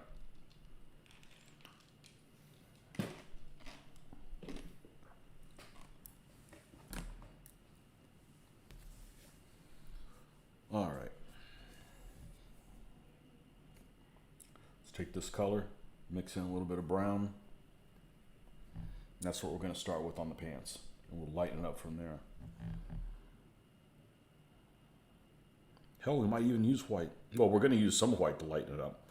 But we could just jump in there and start lightening up the white to that. But I've got white next to it, so I don't want them to be white on white next to each other. It's going to look like I got lazy or ran out of ideas, or... That's not what we're here for.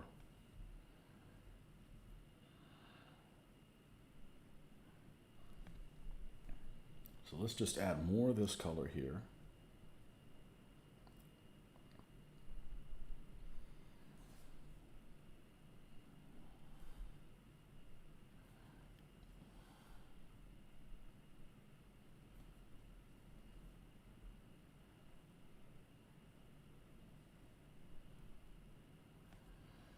And then, now, we will add a tiny little bit of this white to that.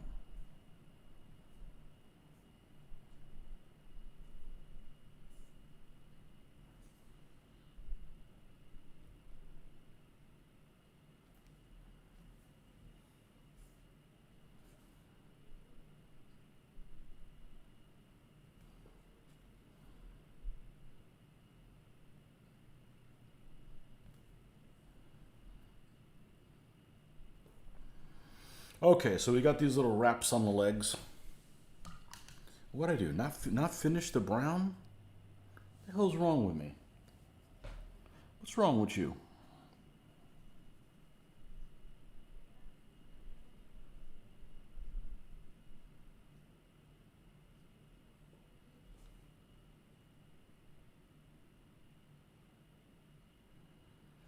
All right. Now we'll do the little wraps here on around his legs. This guy's gonna have blackish shoes. And Joe, when you did that review of Chinese armies, those are really satisfying, but they take forever to do. There's a lot of pictures and a lot of stuff on it. That's the only reason I haven't done more. That's the only reason I haven't done more of those, is that they take forever to do. A lot of editing.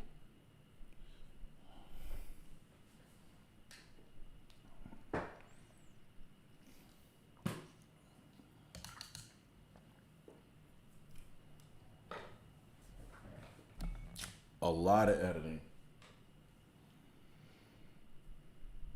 How goes those Wallachians? Getting on, mate. Well, I got this guy and 2 more. So by tomorrow's painting, we'll definitely be done with them. Unless something terrible happens to me. Yeah, I went there. I don't want to run my mouth like they'll definitely be done. Oh, you just came down with something, pal. All right, whatever color this is, I'm going to go with that as the base color of these wraps.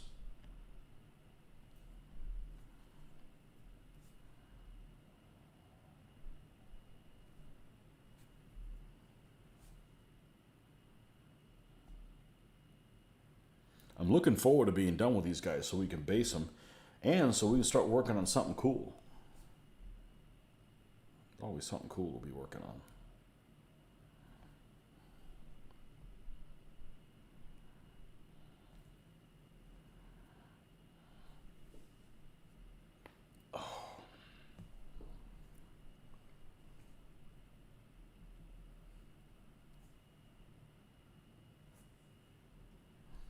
What, paint under a fingernail? Come on. All right.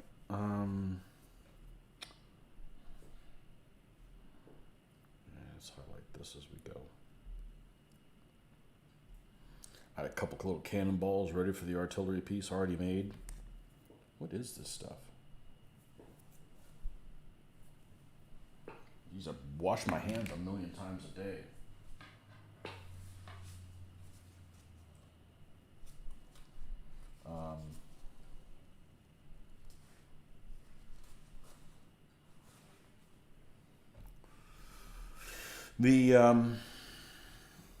Probably got some paint underneath it. Oh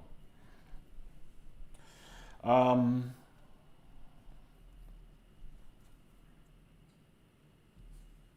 Look forward to pulling out some stuff like, say, the Polish Knights and figuring out what figures I'm going to do to make them. But I don't want to get ahead of myself.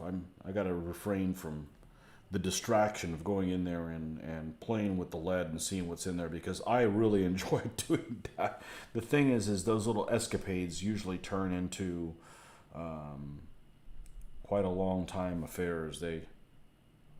Next thing you know, I'm looking at figures for an hour and a half, and I don't need to really do that right now. I need to, I can, while these guys are, say, drying, I can do that, but we're going to get this core army done before we'll start worrying about adding allies to them. Start getting sidetracked in those other directions, and I come up empty-handed and won't have anything to show for it. So we don't want to do that. We don't want to do that stuff.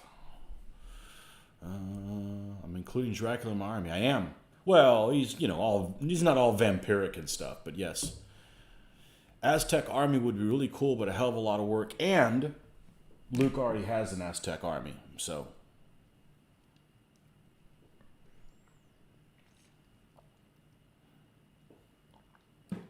Yes, Vlad is the Cav general. Yeah. Yeah, Aztecs are... I don't want to build them bad. If I really wanted to build them bad, I got the conquistadors to do that fight the Aztecs. But I got to buy figures for the Tlaxcalan allies, which is 8 of the stands, I think. The Spanish are only 3. They got a knight general. They have a knight general, a blade stand, a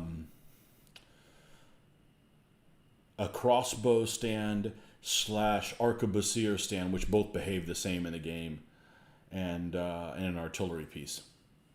That's what's the Spanish, and the rest of the army is all Tlaxcalan. They got bows and some other blades and stuff like that. So, yep, you're going to see impaled figures. Absolutely, I got them. That's going to take a little bit. That's all right. The important thing is when I'm done with them that they look good. At least that's what's important to me. I don't care that they take forever. I just don't want to go through all the trouble and be unsatisfied with how they turn out. So.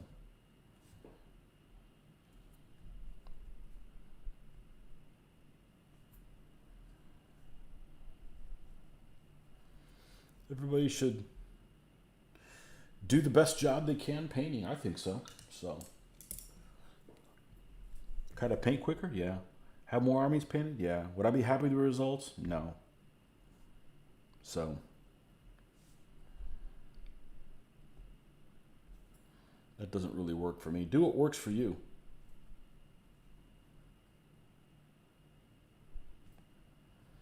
Okay, this guy's done. This is the 10th one.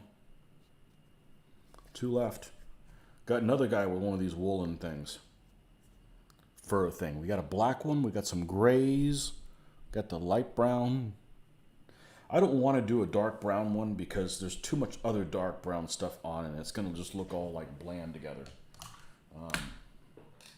Maybe if I used The SS Camel Black. Didn't get away with using the SS Camel Black.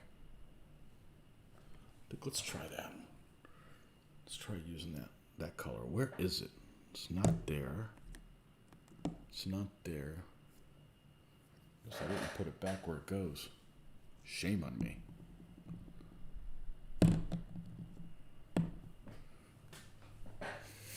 Well, I don't see it down here. No, it's because it fell down over there. There's a cracking castle to finish with. Yeah, that's going to look unique. That's actually a castle I can use for the Hungarians, too. Those poor bastards that lose all their games. I have no idea why that army, I do so poor with it. Your Pharaoh's chariot is still in the garage on my bench awaiting assembly. Yeah, the 50 steps to finishing a chariot. They're definitely multi-steps. I'd rather glue everything on, epoxy everything down, and then paint it. You know, because I can reach anything, but you can't do that with the chariots. You'd go mad, you know.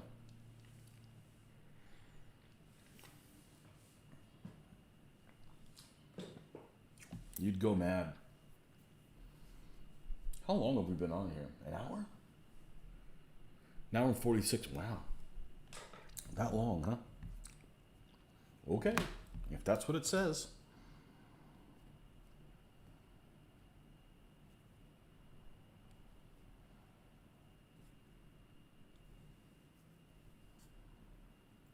We'll be back on tomorrow morning. 5? No, I'll wake up at 5. I'm not going to be up at 5 because, I need to eat and stuff like that. So I should be on by 6 Eastern Standard Time. Eastern Standard Time. That would be, 11 a.m. Greenwich?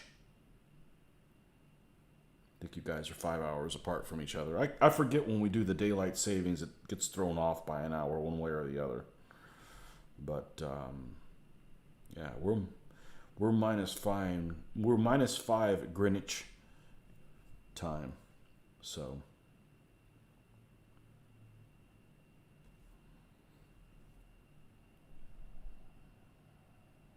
it'll be about 11 o'clock in the old country. Not my old country, but the old country, the old wargaming country.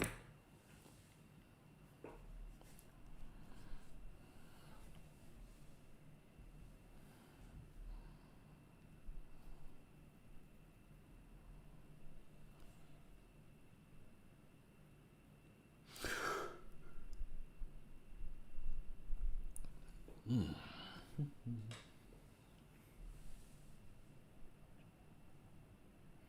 5 a.m. Central, exactly. You have all the Egyptian, Hittite, Hyksos, Mitanni chariots to do. Oh, Lord. Just take one army at a time. You'll get through it. You'll get through it. But I did not get a whole lot of sleep last night because I stayed up later than I should have painting. So we're not going to go super late tonight because I don't want it to affect what time I wake up in the morning.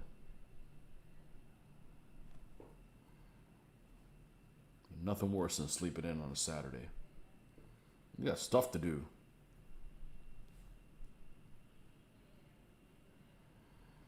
These armies aren't going to paint themselves.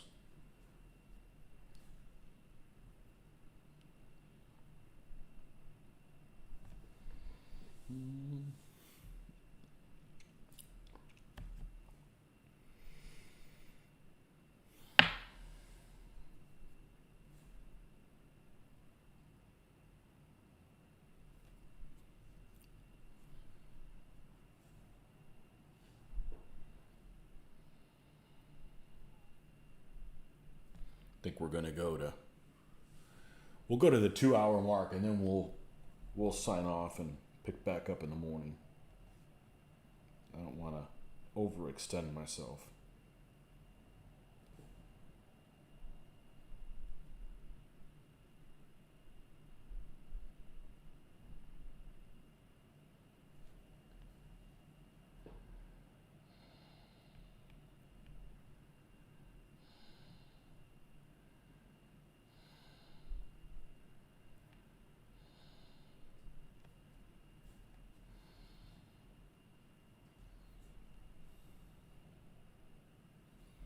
Then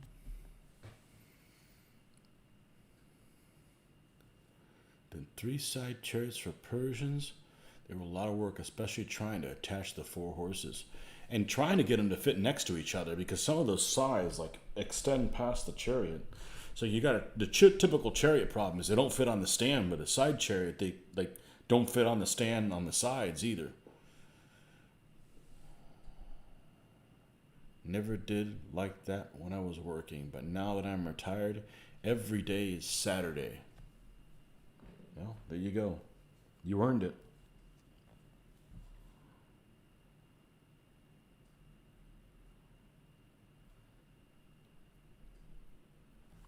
I got plenty to do, so I don't think I'm going to be one of those people that's bored when they're retired.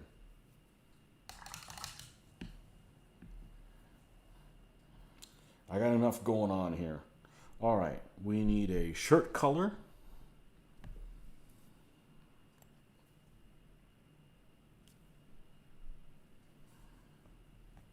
Now, you stuck ideas in my head about wearing a lot of white, so we'll make this guy a white shirt as well. But we're going to mix it with brown as the darkener, not black.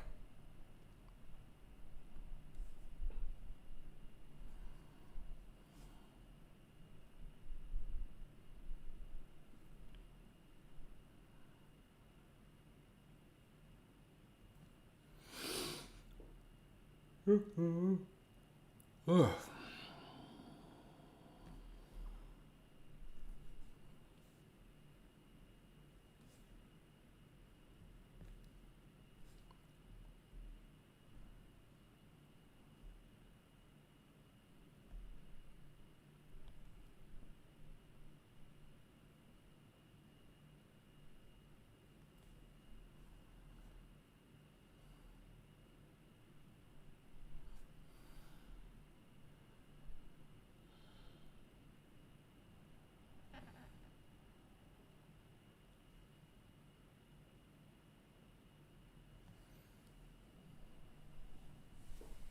How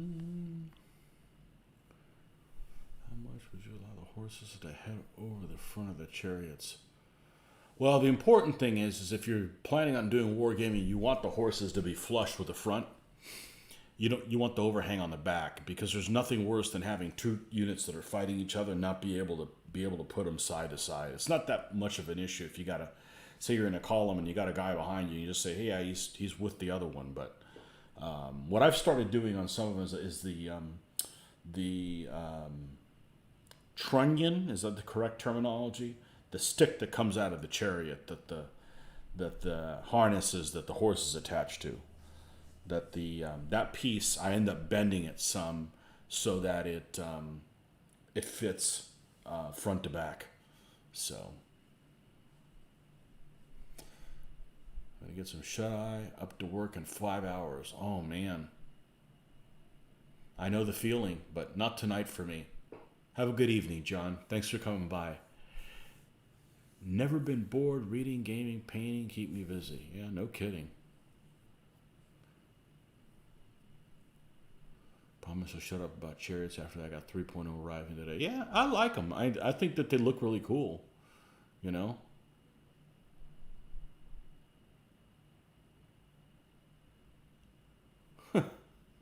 John Goodnight. Is that the book title or the author? Good night, John. Is that like Goodnight Gorilla? Kid's book, Goodnight Gorilla? No? Nothing? Okay.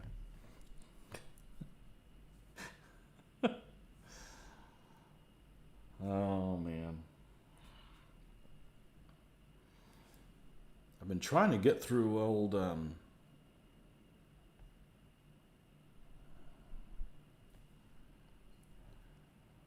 man, what's his name? Dan Jones's latest book on Audible, but it's so long. It's not boring at all. I forget what it's called. I can never remember what that thing is called. It's his latest one that he came out about medieval warfare stuff. Kind of covers everything. I forget. Powers and Thrones or something like that. I think it's got Thrones in the title or something like that.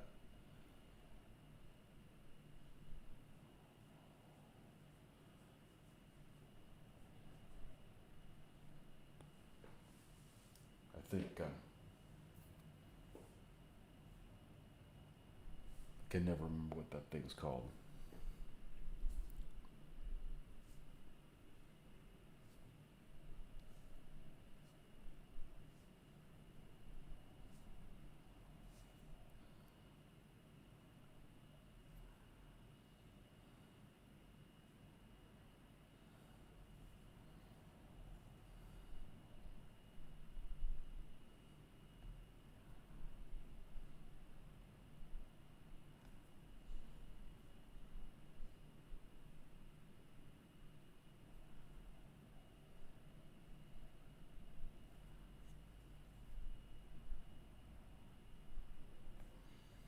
All right, let's get some white deluxe.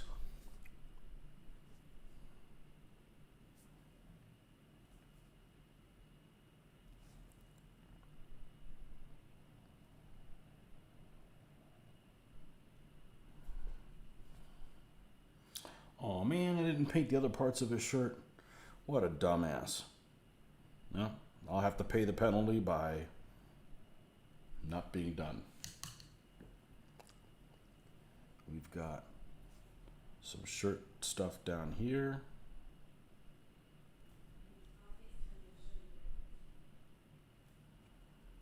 Down here at the bottom.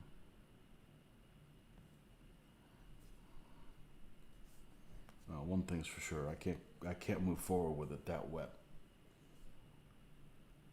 There we go.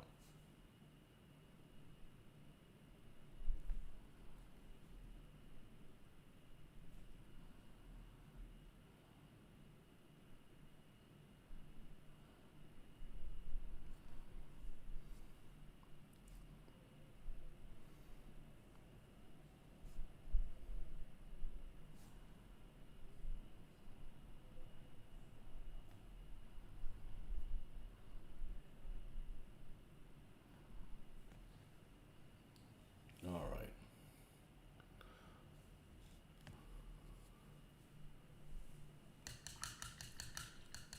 A topic to read about. Graham was a real bulldog, knew how to beat Lee. It was a shame it wasn't finished sooner. Okay, folks. I think we're going to call this one a wrap. We'll be back tomorrow morning in about 8 hours. So, hope to see you then. You guys have a good night. We can start our Saturday festivities. And, thanks for coming by as always.